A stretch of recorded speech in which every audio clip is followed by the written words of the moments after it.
चलिए इस वीडियो में हम देखते हैं कि ब्रिक्स जो होता है उस पे कौन कौन से टेस्ट किए जाते हैं। हमने इसके पहले ब्रिक्स ब्रिक्स को कितने कैटेगरी में बांटा गया है, उसको कैसे बनाया गया है और उसमें क्या क्या नहीं होना चाहिए, क्या इंग्रेडिएंट होते हैं, ये सारी चीजों को हमने इसके पीछे वीडियो में देख लिया है। और इस वाले वीडियो में हम देखेंगे कि ईंट जो होता है उस पे कौन कौन से जो है टेस्ट किए जाते हैं। सही है, तो चलिए देखते हैं।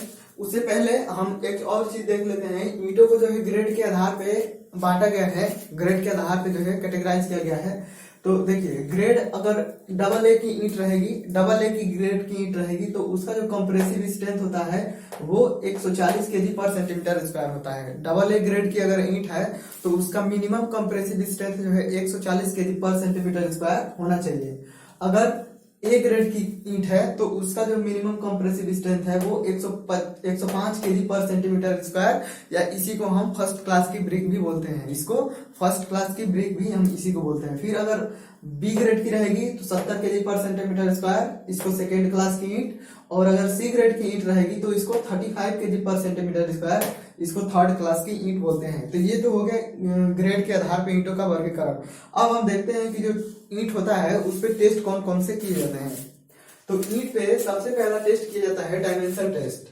इसका आईएस कोड है 1077।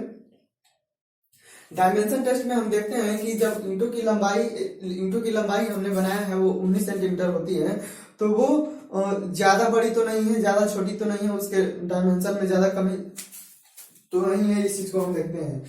Compressive strength test, compressive strength test में हम चेक करते हैं कि ईंट जो है कितना कंप्रेशन जो है, उसका कंप्रेशन टेस्ट है, कितना वो कंप्रेशन जो है लोड सह पा रही है।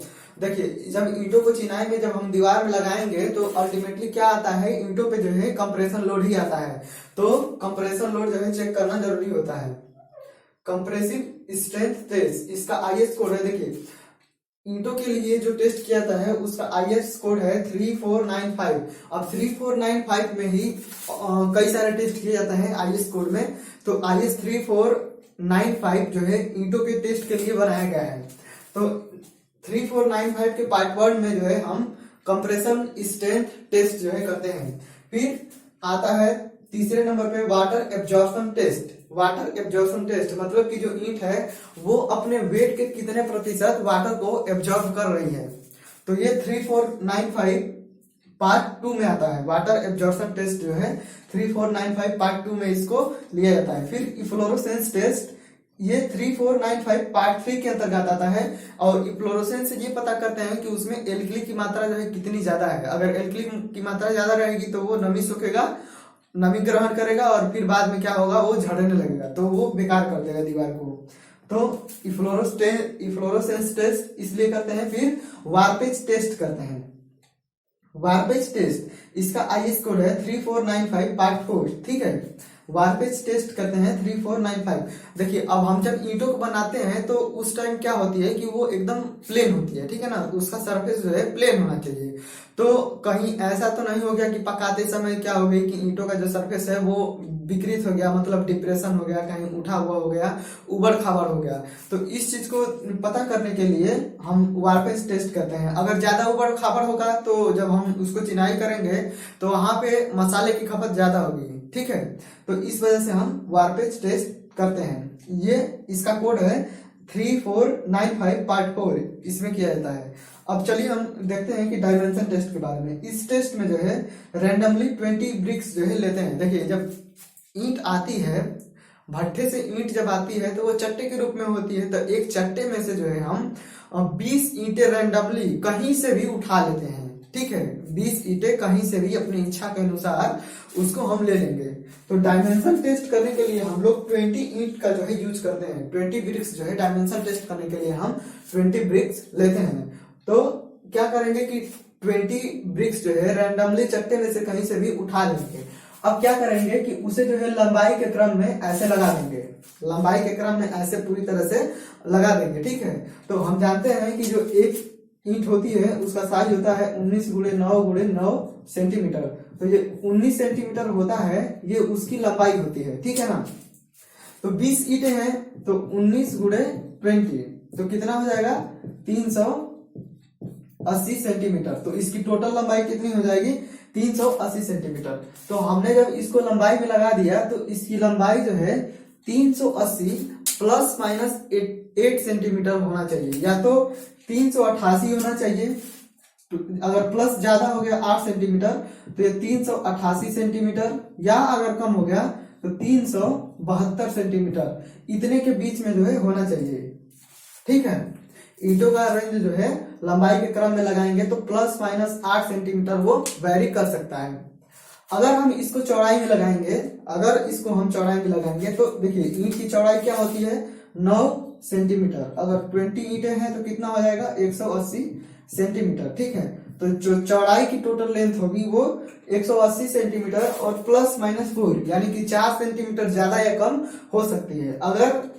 अगर प्लस माइनस 8 सेंटीमीटर या प्लस माइनस 4 सेंटीमीटर इससे ज्यादा वेरी कर रहा है तो क्या है कि जो हमारी ईंटें बनी हुई हैं वो सही नहीं है। ठीक है, उसका डायमेंशन क्या है सही नहीं है, तो उसको हम रिजेक्ट कर देंगे।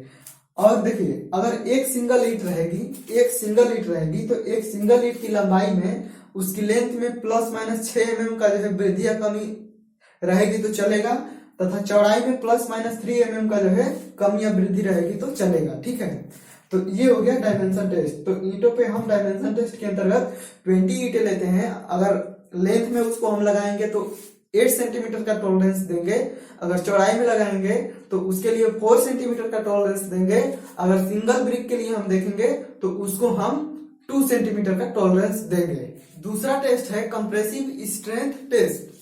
तो कंप्रेसिव स्ट्रेंथ टेस्ट, इस टेस्ट में हम क्या करते हैं कि 6 ईंट लेते हैं। कंप्रेसिव स्ट्रेंथ टेस्ट करने के लिए हम 6 ईंटों को लेते हैं। प्रत्येक ईंट को 24 घंटे के लिए पानी में रख देते हैं। जब हम कंप्रेसिव स्ट्रेंथ करते हैं तो 6 ईंटों को लेते हैं, फिर उन ईंटों को क्या करते हैं कि 24 घंटे के लिए वाटर में डुबो करके रख देंगे। फिर क्या करेंगे, उसको निकाल करके ईंट के जो फ्रॉग होते हैं, ऊपर जो दिल्हा बना होता है उसमें 1/3 का जो मसाला होता है उसे भर देते हैं। इसमें 1 जो है सीमेंट होता है और 3 पार्ट जो है सैंड होता है। ठीक है ना, गांव में हम मसाला बनाते हैं 4-1, 5-1, 6-1, 3-1, तो वही 3-1 का मसाला होता है। उसमें 1 सीमेंट होता है और 3 जो है सैंड होता है। ठीक है, जैसे कि मान लीजिए कि हम गमले से अगर मिला रहे हैं तो 1 गमला सीमेंट और 3 गमला स्टैंडर्ड सैंड। स्टैंडर्ड सैंड ये आईएस कोड द्वारा स्टैंड की कैटेगरी डिफाइन की गई है कि इतने साइज के बीच में रहेगा तो उसे हम स्टैंडर्ड सैंड बोलेंगे। तो वो लेते हैं। तो जो उसका फ्रॉग होता है ऊपर का सरफेस वो गड्ढा होता है, तो उसमें हम भर के उसके पूरे जो है ईंट का सरफेस एकदम प्लेन कर देते हैं, जो गड्ढा होता है उसमें भर के। ठीक है, अब क्या करते हैं कि 3 दिन बाद प्रत्येक ईंट की जो है कंप्रेसिव स्ट्रेंथ मशीन में रखकर 140 केजी पर सेंटीमीटर स्क्वायर पर मिनट की दर से लोड लगाकर कंप्रेसिव स्ट्रेंथ ज्ञात करते हैं। तो जब हमने उसके सरफेस पे जो फ्रॉग बना है उसमें जब 1/3 का मसाला भर दिया तो 3 दिन तक उसको छोड़ देते हैं। फिर 3 दिन बाद क्या होगा कि वो पक जाएगा अच्छे से। फिर हम उसको लेकर के कंप्रेसिव स्ट्रेंथ टेस्ट जो मशीन होती है उसके ऊपर हम लोड लगाएंगे, और लोड लगाएंगे, मान लीजिए ये कंप्रेसिव स्ट्रेंथ टेस्ट मशीन है और ये हमारा ईंट है। ठीक है, तो जब हम इस पे लोड लगाते हैं तो वो लोड की इंटेंसिटी होती है 140 केजी पर सेंटीमीटर स्क्वायर पर मिनट, यानी कि 1 मिनट में 1 सेंटीमीटर स्क्वायर पे 140 केजी का लोड जो है बढ़ जाना चाहिए। तो पहले मिनट में 140 केजी का लोड हो गया तो अगले दूसरे वाले मिनट के खत्म होते होते उस पे 280 केजी का लोड हो जाएगा 1 सेंटीमीटर स्क्वायर एरिया पे। ठीक है ना, तो ये चीज हो गई। अब हम जब इसको लोड लगाते हैं तो वो फिर क्या होता है कि प्रत्येक ईंट की जो है एवरेज स्ट्रेंथ लेकर के उसका जो क्लास डिफाइन कर लेते हैं। तो 6 ईंटों को हमने लिया है, तो प्रत्येक ईंट पे जो है 140 केजी पर सेंटीमीटर स्क्वायर पर मिनट की दर से हम लोड लगा रहे हैं। तो ईंट क्या होगी कि उसका कुछ स्ट्रेंथ होगा, उसके सहने की क्षमता कुछ होगी, फिर उसके बाद इससे क्या होगा वो क्रश कर जाएगी। ठीक है ना, तो 6 ईंटों पे करेंगे तो वो जिस पॉइंट पे जाके क्रश करेगी जितने स्ट्रेंथ पे वो टूट जाएगी उसको नोट कर लेंगे। तो 6 ईंटों का अलग अलग 6 ईंटों का जो है स्ट्रेंथ अलग अलग आ जाएगा, ठीक है।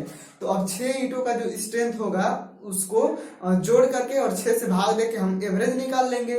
तो जो एवरेज आएगा वही उसकी क्या हो जाएगी, स्ट्रेंथ हो जाएगी, ठीक है ना। तो ये हो गया स्ट्रेंथ, कंप्रेसिव स्ट्रेंथ टेस्ट। अब होता है, करते हैं हम लोग वाटर एब्जॉर्प्शन टेस्ट।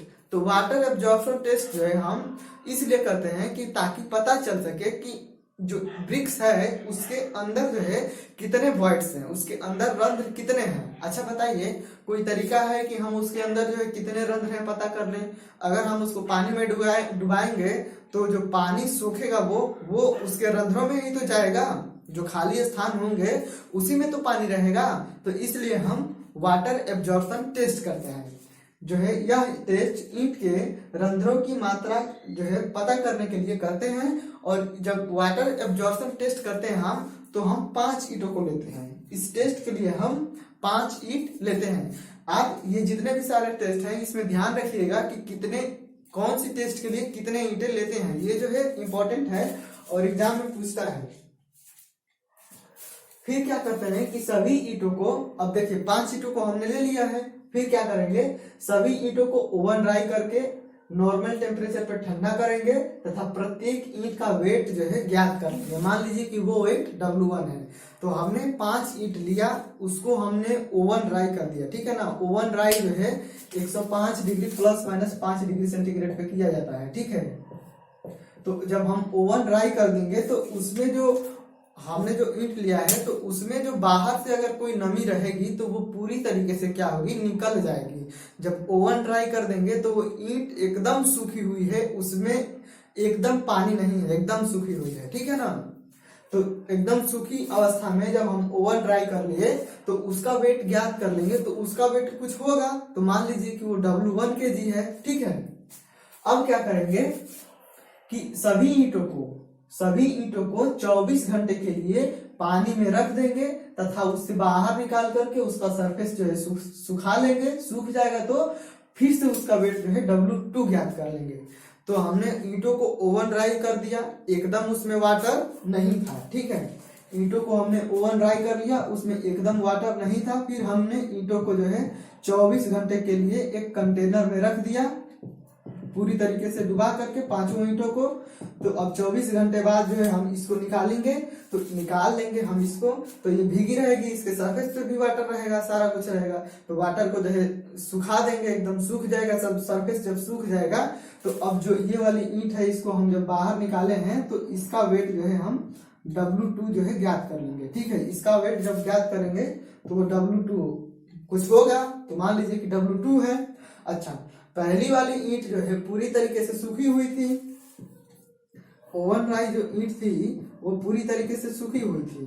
तो ये क्या थी, हल्की है। और ये वाली ईंट क्या है, भारी है, क्योंकि इसने वाटर को सोख लिया है। तो अब इसको जो है वाटर एब्जॉर्प्शन ज्ञात कर लेंगे, कितना परसेंट इसने पानी सोखा हुआ है। तो देखिए, पहले तो ये एकदम सूखी हुई है, इसमें वाटर नहीं है, इसने वाटर सोखा हुआ है।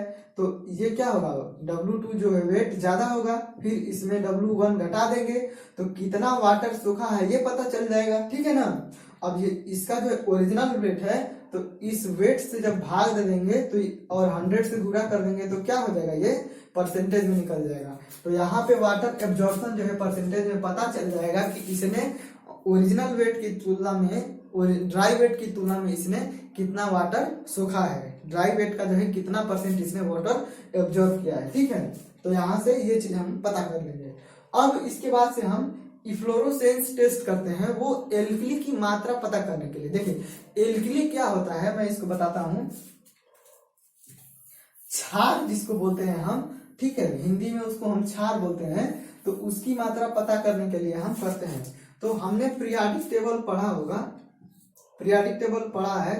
तो इसमें क्या है, देखिए ऐसे बना होता है, ये S ब्लॉक होता है, ये D ब्लॉक होता है और ये P ब्लॉक होता है, और नीचे क्या होता है, F ब्लॉक होता है, ठीक है, लेंथिनाइट और एक्टिनाइट। और यहाँ पे S ब्लॉक, यहाँ पे P ब्लॉक, ठीक है। तो जो पहले और दूसरे ग्रुप में, ये पहले और दूसरे ग्रुप में जितने भी सारे तत्व हैं वो सब क्या है, क्षारीय नेचर के हैं। क्षारीय नेचर के वो होते हैं जो इलेक्ट्रॉनों को देंगे।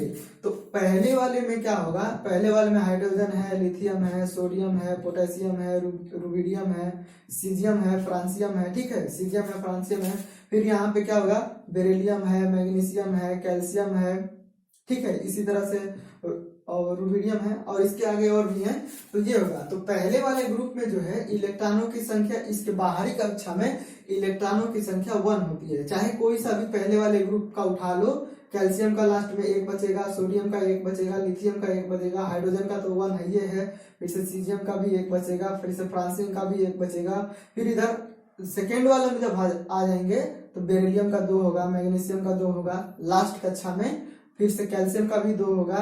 तो इसके लास्ट कक्षा में 2 इलेक्ट्रॉन बचते हैं। तो देखिए 1 इलेक्ट्रॉन है, एक में 2 इलेक्ट्रॉन है, तो वो इलेक्ट्रॉनों को किसी को दे देंगे, ठीक है ना। जैसे हम पढ़ते हैं कि NaCl, तो Na+ हो जाता है और Cl- हो जाता है।